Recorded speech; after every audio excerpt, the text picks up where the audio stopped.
Okay, so you're prepping for this Amazon area manager interview. Got to be a little nerve-wracking, right? Yeah, big job. It's not just about like knowing the job description inside and out this time, right? As more than that. This is like you're trying to crack the code Yeah. of Amazon's leadership culture. Got- That's what we're diving into today. That's what we're doing, and we've got this this interview coach, Richard McMunn. He's got this YouTube channel, Yeah. career vids, super helpful. He really breaks down like what Amazon is looking for, Okay. and it all comes back to those 16 leadership principles, those LPs. That's LPs. Everyone who's ever even looked at Amazon knows about the LPs. It's like, customer obsessed. Right. But what does that actually mean? When you're there on the ground in the warehouse, what does that actually look like for an area manager? So imagine this. You're an area manager, right? Yeah. You're responsible for this huge section of a fulfillment center. Oh, yeah. The pressure's on. You got to hit all these efficiency targets. Now think about their ownership principle. Okay. And it's not just about taking responsibility when you mess up. Right. It's more about acting like you're running your own little business. Okay. You're always looking for ways to, improve your area's performance. So you're not waiting for someone to tell you what to do. You're identifying bottlenecks. You're like, hey, we can fix this. Yeah, exactly. You're being proactive. Okay. And that kind of ownership mentality, that's huge in Amazon. Yeah. Okay, that makes sense for ownership. But what Yeah. about customer obsession? Where does that come in for an area manager? They're not talking to customers on the phone. No, but it's all about the ripple effect, right? Yeah, okay. Every decision that you make, every process, Yeah. it all adds up to the customer's experience. So even if you're just figuring out how to make the delivery routes more efficient, Yes. that's not just about saving the company money. Right. That's making sure that package gets there when it's supposed to, Exactly. Yeah. Exactly. Like every second that you can shave off in the warehouse, Yeah.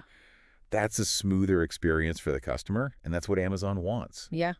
They want someone who sees the big picture. That's so interesting. So even these tiny little operational details Yeah. can have this huge impact, like a ripple effect out to the customer. Absolutely. And that actually leads us to another really important leadership principle: dive deep. Dive deep. Okay, so what does dive deep mean for someone who wants to be an area manager? So dive deep. That's all about, not just looking at something, Yeah. but really understanding how it works. Yeah. Why does it work the way it does? So you're not just going to accept a process because that's how they've always done it, right? You're going to ask, well, why do we do it like this? Yes. Is there a better way? Yeah, maybe there's a better way. Exactly. Maybe there's a better way. Yeah. Amazon, they really want people who are going to get to the bottom of things. Okay. Not just putting a Band-Aid on a problem, but really figuring out what's going on.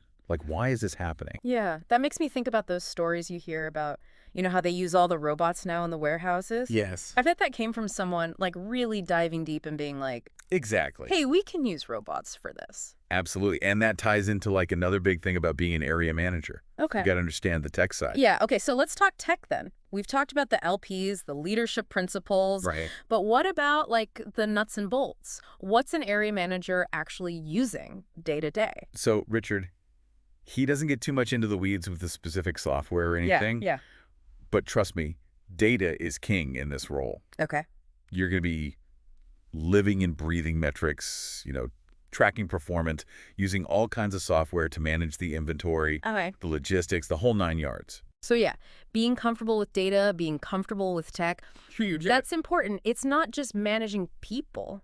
Right. You're managing systems. You're managing systems. You got to be able to see the big picture, look at all that data and be like, okay, what does this mean? What do we do? That sounds kind of intense. Yeah. Which is why, of course, we have to talk about the interview. Right. Richard breaks down some of the most common questions they ask. Oh. And that first one, it seems so simple. Tell me about yourself.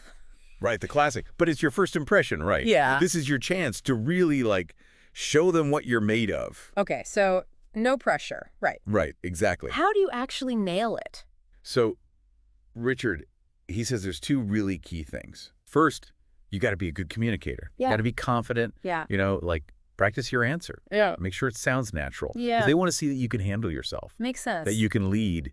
You're going to be running a team. Exactly. Got to be able to talk. Okay, so that's the first thing. Be a good communicator. What's the second thing? The second thing is you got to show them why your skills and your experience, how that all fits into this area manager role Okay. and how it connects with those LPs, those leadership principles we were talking about. So, like, not just reading your resume off, right? Yeah. You're telling a story. Tell a story. Okay. Richard, he gives this great example, right? He says, instead of just saying, I'm a hard worker. Yeah, everyone says that, right? Yeah. Right, exactly. Say something like, I streamlined processes Sure. and improved efficiency. Okay. Like, use action words. Yeah, that sounds like Amazon. Yeah, exactly. Speak their language. It's all about speaking Amazon. Okay, so that was tell me about yourself. What's next? Right, get ready for this one. Okay. Why Amazon? Oh, why Amazon? Yeah. Yeah, that's a tricky one.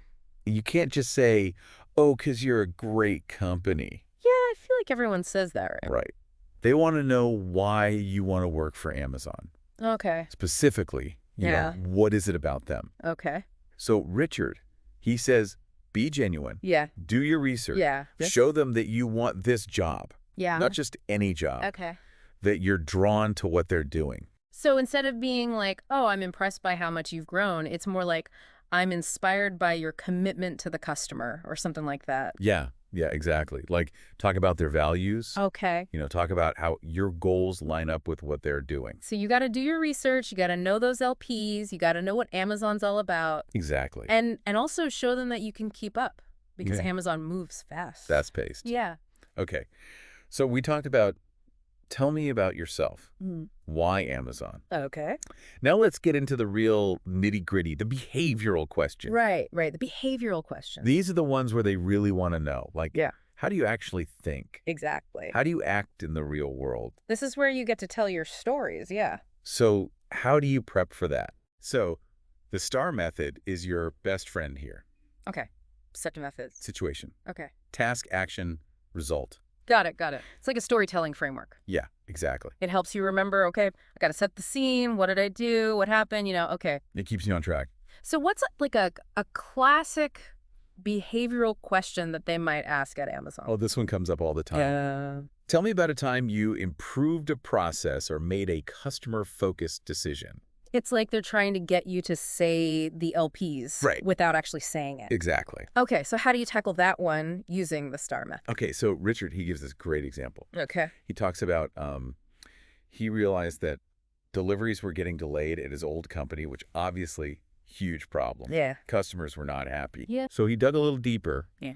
And he realized it was an issue with their supplier. Oh. They were the bottleneck. Okay. So what did he do? What did he do? He found a new supplier, Okay, good for him. presented it to his team, Yeah. got everyone on board, switched suppliers, Okay. problem solved. Boom. Delivery times improve. Exactly. Customers are happy. And then in the interview, he's like connecting it back to the LPs, right? He's like, and that's customer obsession. Yes, exactly. That's He's just- showing them, not just telling them. Okay. That's key. It's like a master class in how to answer these questions. It really is. Okay, so we tackled that one. What's another one we should be ready for? Okay, how about this?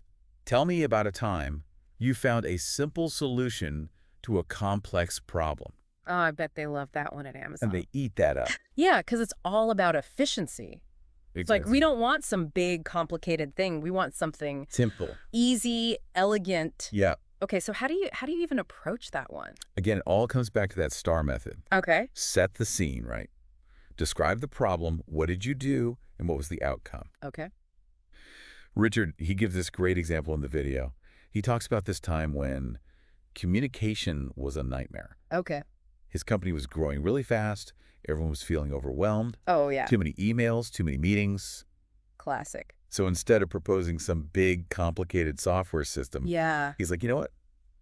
We're going to use Evernote for everything. Okay. Simple. Evernote, it's free. Yeah, exactly. Easy to use. Everyone knows it. It's just about using it the right way.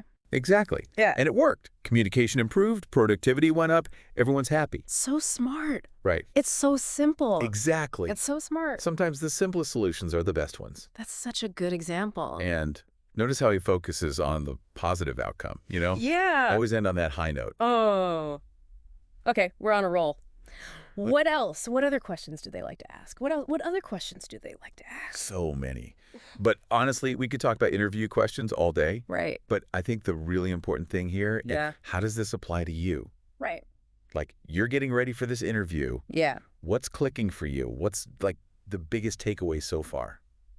I think For me, it's that thing about like translating your experiences into Amazon. It's like you know how to tell your story, Yeah. but now you got to learn how to tell it in Amazonian. Exactly. You got to speak their language, Yeah. connect those dots between what you've done and what they value. That's what makes you stand out. And I feel like that really comes through in like one of the other questions Richard talks about. What's your leadership style? Ooh, yeah, that's a big one. Because it's like, you can't just say, I'm a leader, right? No. You got to show them. You gotta like actually tell them what that looks like. Give them examples, Yeah. Have you ever had to make a tough call under pressure? Yeah. Have you mentored someone, helped them grow? Those are the stories they want to hear. And then you connect it back, right? It's like that was bias for action. Exactly. You're painting a picture, showing them who you are as a leader and how that fits into Amazon. Okay, that's a good one. And then like one more thing that Richard talks about that I thought was really interesting is like they want to know that you can handle the pressure Oh, absolutely. because Amazon's intense. Right. Pressure environment, got to be able to think on your feet. So yeah, be ready for questions like, tell me about a time you had to act quickly. Okay, so it's like a test. Can you stay calm? Can you make a decision when everything's hitting the fan? Exactly. And again, the STAR method's your friend there. Tell Yeah. the story. Show them what you're made of. It's like a mini case study. Yes. From your own life, where you were like the area manager of your own little world. Exactly.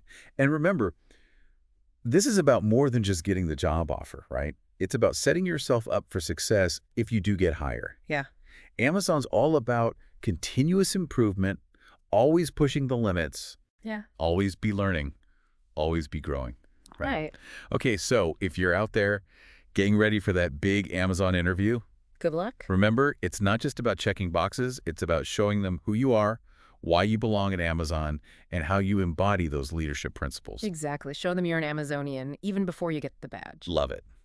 Okay, so until next time, keep diving deep, keep prepping for those interviews, And keep aiming high. and we'll see you in the next one.